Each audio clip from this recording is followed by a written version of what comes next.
Hi, I'm going to try and answer some of your questions quickly with a short video, and I thank you so much for being here and for your questions. Our first question was about how to change the background color of thumbnails in grid view of a library module.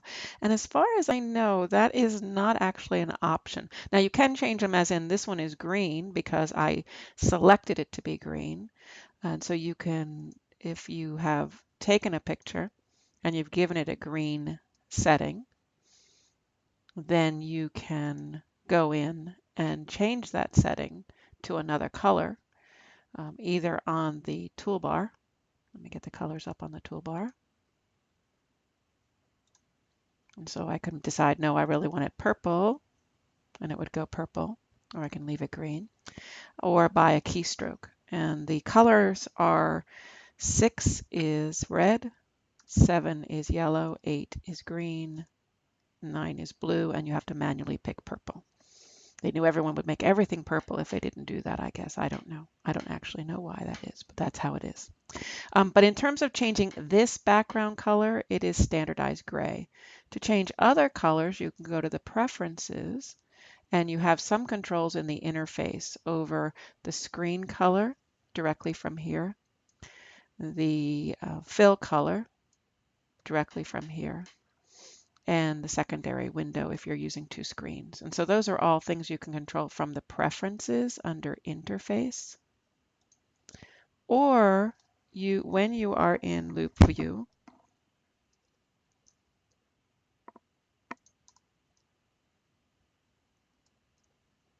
you can right click, or on a Macintosh control click, and have the choice of different colors in the background.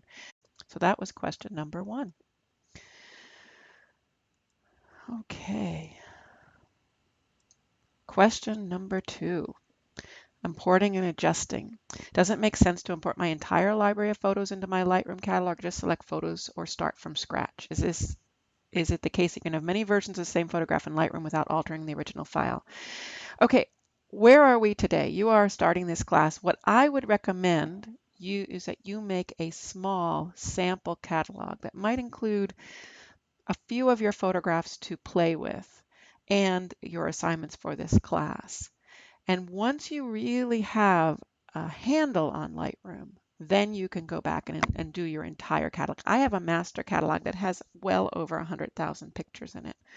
But that's pretty overwhelming most of the time, and that's not a place to start.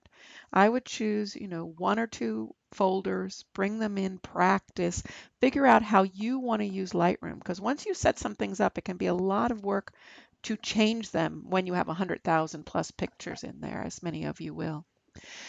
So I would just start from scratch with a Photo72 catalog, and you'll actually see that I actually have my Lightroom Fall 2004 Lightroom catalog, LR-CAT, meaning Lightroom catalog. So this is a catalog I'm going to use for this class so I can demonstrate things without affecting my master catalog or having to carry my thousands upon thousands of images around with me. Okay. In terms of we're going to be talking a lot about other things like virtual copies and snapshots, and it's much more complicated than I can do in this minute, but because I want this to be a relatively short video. But I will just quickly say that if you have a photograph, and I'm going to go to develop, and the first thing I want to do is get rid of that dust spot in the sky. It is one of my nemesis is that I always have dust on my sensor. We carry all the cleaning tools, but I don't always manage to do it. And I might look at this photograph and I might say, I'll do a few quick adjustments to the photograph to try and improve it or wreck it, as the case may be. That wasn't such a good change. Try again, different place.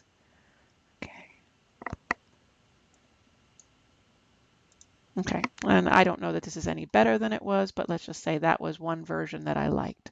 But now I want to say, wow, maybe with this image I want to go with black and white. And so I'm going to go to Photo, Create a Virtual Copy. I can also use the keystroke Command tilde, so it's or Command parentheses, single parentheses, like that. So now in my grid mode, you'll see I have 2 versions of this picture. I have the version I just changed quite badly, as you can see, and the new version right here, the virtual copy. And if I go back to develop, I can click black and white. I can try to make it look better. This is not a very interesting picture that I grabbed to do this with, but there you go. And I can do a little tone. I can do all kinds of things to this.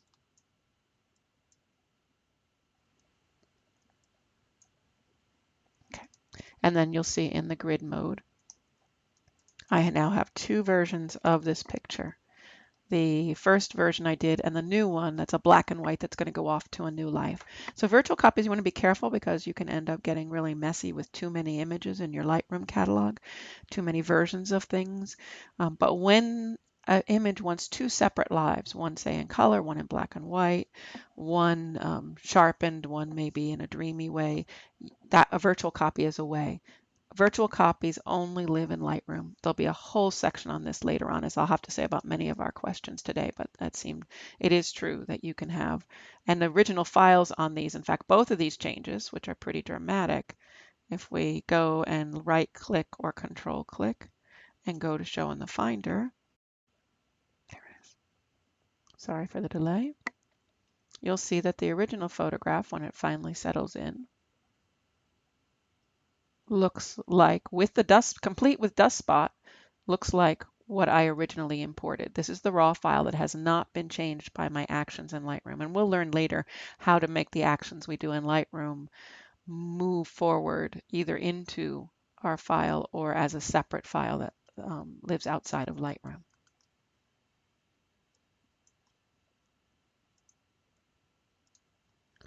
Okay, you can make a website directly from Lightroom. If you look at Module 1, I show some examples of websites I've made. There's many, many examples of websites from Lightroom. In fact, my professional development leave website, which I used for my Journey to World Heritage show, was totally created in Lightroom, both in terms of organizing the images, outputting the website, designing the patterning, and creating the titling. And we'll learn how to do all these things during the class. Keyboard shortcuts. Oh, goodness, goodness. One of my favorite things to do is use keyboard shortcuts. There's no question. I mean, why would you do anything but use keyboard shortcuts if you can save your hands? When I do so much computer work, I have a mouse, I have a Wacom tablet, I have a trackpad, but I use shortcuts whenever I can so that I am able to get things done more quickly.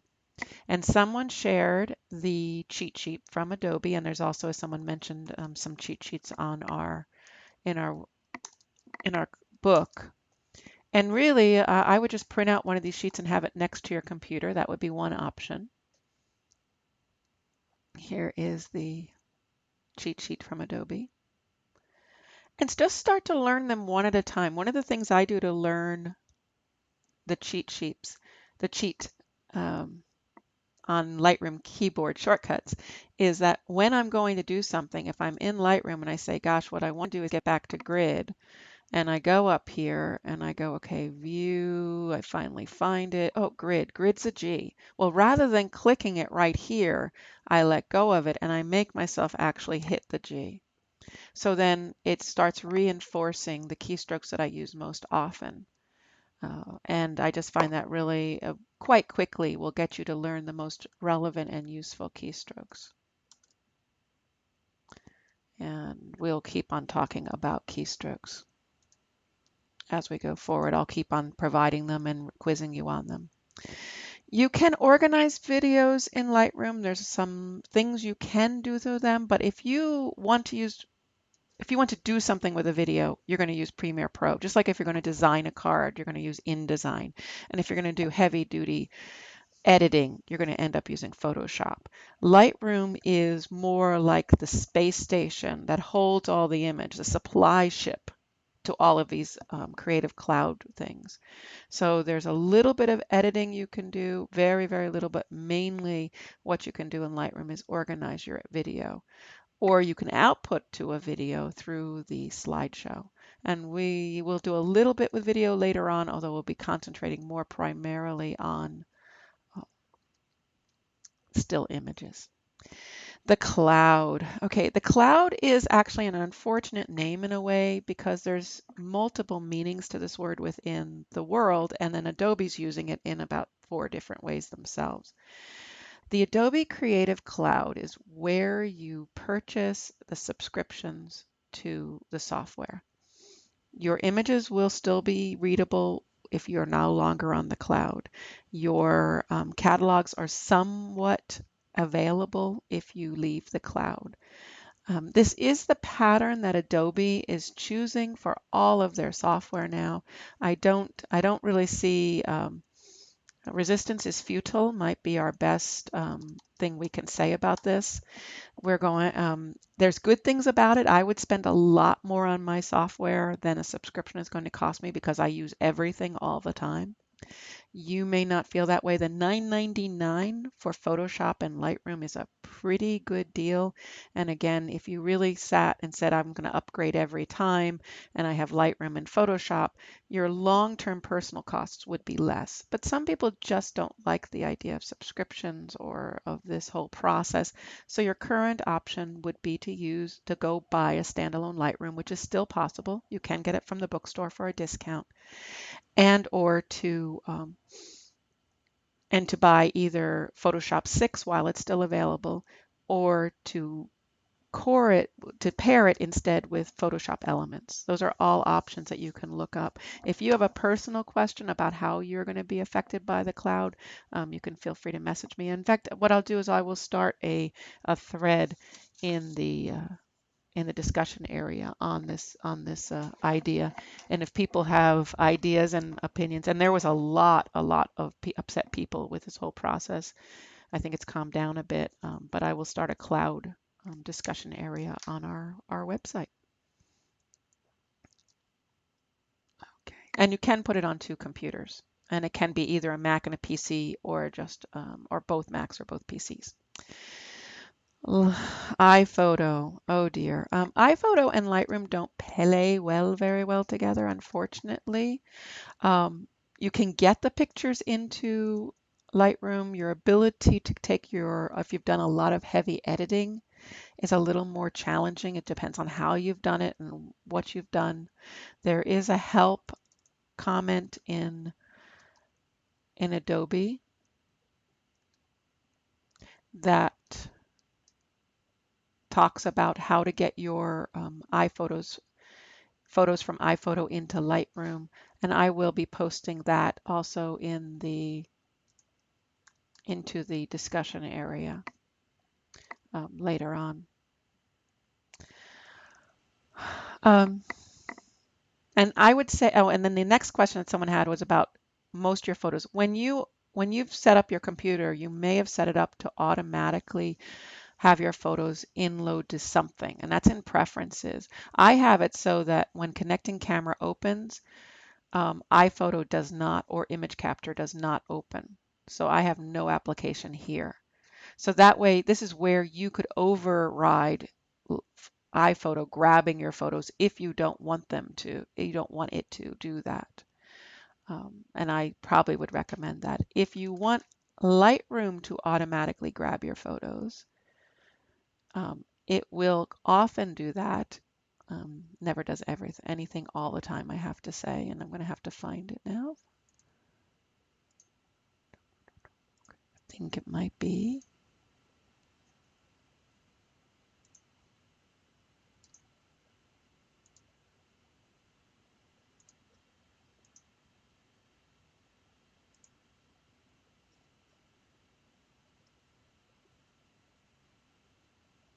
Okay. If you want Lightroom to collect your images when you connect your camera or connect your memory card, this would be where you would do it, right here.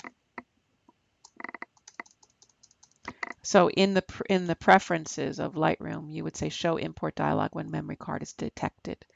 And if your Lightroom is opened, it will usually pop up with an import. Occasionally I found I have to click the import button, which is not a great drama, but if it is convenient to have import automatically happen when the memory card is inserted. And that's how you'd make Lightroom your preference for import instead of iPhoto. Turn off the iPhoto in preferences and turn it on in Lightroom.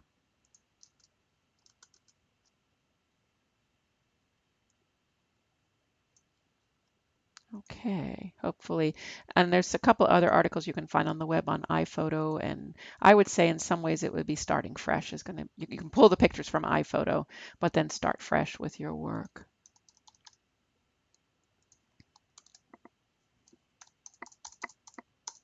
Okay, Bridge and Lightroom and Photoshop. Bridge is fun, easy. You would just open a folder and you see that folder. But Bridge doesn't hold the data, and it can take sometimes quite a bit of time for the Bridge to build new previews and everything. What Lightroom gives you the power of is you can work with your images offline, and a lot of other, you can do more than Bridge. Bridge is, I would kind of say Lightroom Light, Lightroom Temporary, but Lightroom is a sort of came out of the concept of Bridge, but became much more powerful. And so I would personally, while I might occasionally use Bridge to find a picture on a particular hard drive or something, I would almost all the time use Lightroom. I would use Lightroom to catalog my images. It's my definite preference, as you can tell, because I'm here teaching this class. And Lightroom and Camera Raw are the same tools. And we can actually see that. Let's open my Photoshop and then open a raw image. So looks actually really familiar once you know Lightroom. So here are the basic tools, and if we go over to Lightroom, you'll see that the basic tools in Lightroom,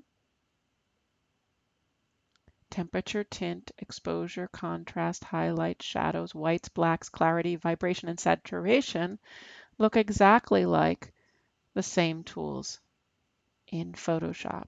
As I go through the little buttons here, and it's actually interesting because they sort of go sideways like this, I will have the same controls as I would have in Lightroom going down the side this way. And so Lightroom and Photoshop are siblings that really do work together. We will talk about how to go back and forth between the two of them and what to do in each one. I think it's a little bit beyond our conversation today, but to know that each of them have their place, although more and more and more of our work is being done in Lightroom. Keywords.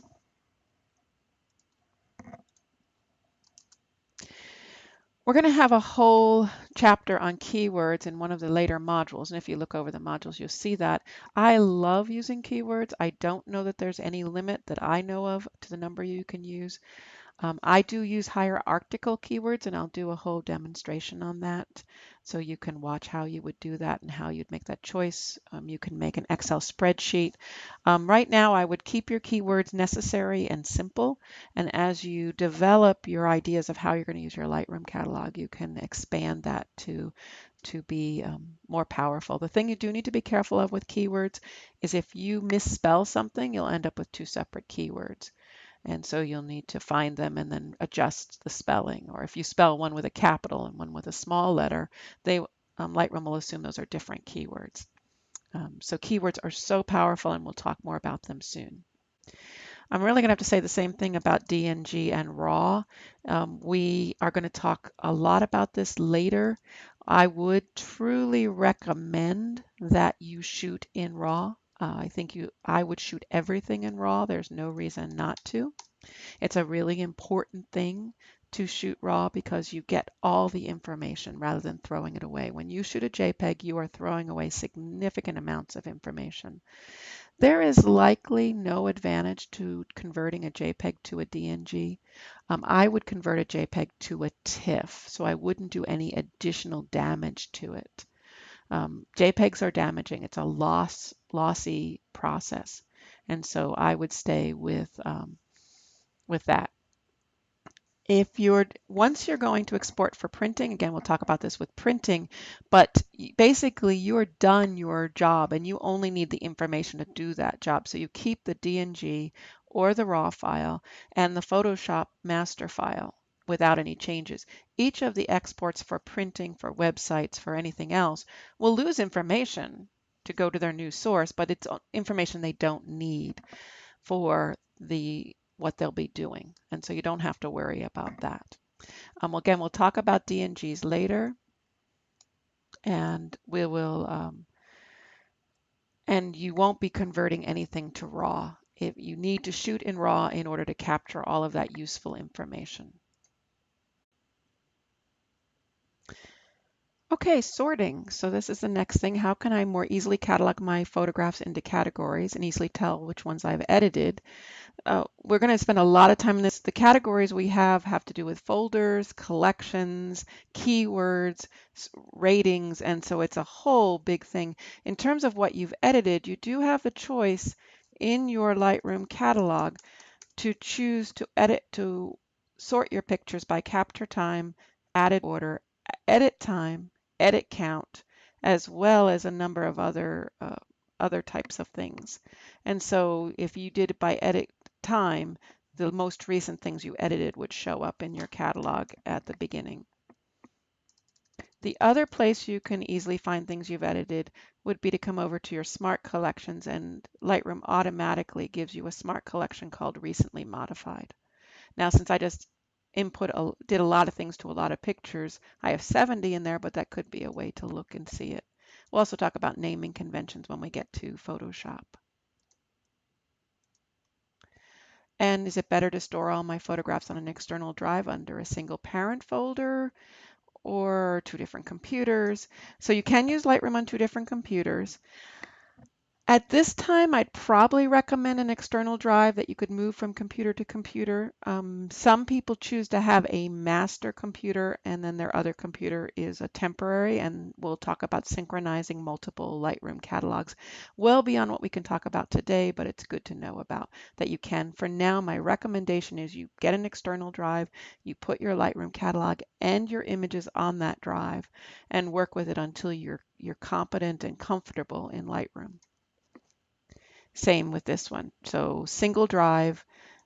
There's not a right or wrong way. There are different ways for different purposes, but I would recommend a single removable drive where you store everything and carry it around. Okay, how to rate, flag, delete images from the film strip when in loop view. That is not done. So if I want to rate 3 pictures here in the grid view, I choose 3 pictures and I give them 2 stars. I may not deserve it, but that's what I do. If I'm in loop view where I'm looking at a single image and I have more images down here and I say, okay, I'm going to make this a yellow. When I go back, you see only the main picture, the most selected picture that was in the loop view will be affected. If I want to delete a picture in this view and I hit my delete key, it will delete all 3. If I'm in loop view and I hit delete, it is only going to do the selected picture. So loop view is about one at a time. Grid is about multiples. The film strip's just to help you out. It's just an assistant. Outputting. We're going to talk about outputting and publishing and all of those things later on. It's very, very powerful. You're right, but we will have to discuss it later. And I love talking about all the ways that we can get our wonderful images out of Lightroom and into the world. Okay, I do use a MacBook Pro. There is a conversation going on in the discussion area about computers and talking about the colors being accurate. That's an issue. I use my MacBook Pro tied into a external monitor. So when I'm going to do serious color editing, I'm working on a color calibrated monitor. We'll talk about calibration. We'll talk about lots of things. You have to know what your purposes and workflow are in order to do this. You can get a lot of things on a laptop, but actual color balance can be difficult because of the way the laptop changes. But if it's your only choice, you may just consider then an additional external monitor. And I'm not a Windows person, so I'm actually going to make this also a, um, a discussion area in the discussion area. I think probably the only way would be to have a hard drive that was readable by both, because inside Lightroom, the difference between a Mac and a Windows is not that significant. It's a few keystrokes, a couple of places you put things, but going back and forth can be challenging. And so I'll put that up as a discussion area, and maybe someone who does it can give some insight on this. And printing. And we're going to talk about printing when we talk about printing. There's different reasons for both perceptual and relative. Most often I'm using perceptual, but I will talk about that when we talk about printing later in the quarter. And I loved Ingrid's quote. Thank you, Ingrid. Life is like a camera. Just focus on what's important. Capture the good times, develop from the negatives, and if things don't turn out, take another shot. That's a lovely quote and what we're going to have to do as we go through this class. Thank you for your questions. And I think this got long, but hopefully it'll be helpful to letting you grow in your Lightroom and enjoy Lightroom and make wonderful, fabulous photographs. We'll talk to you soon again.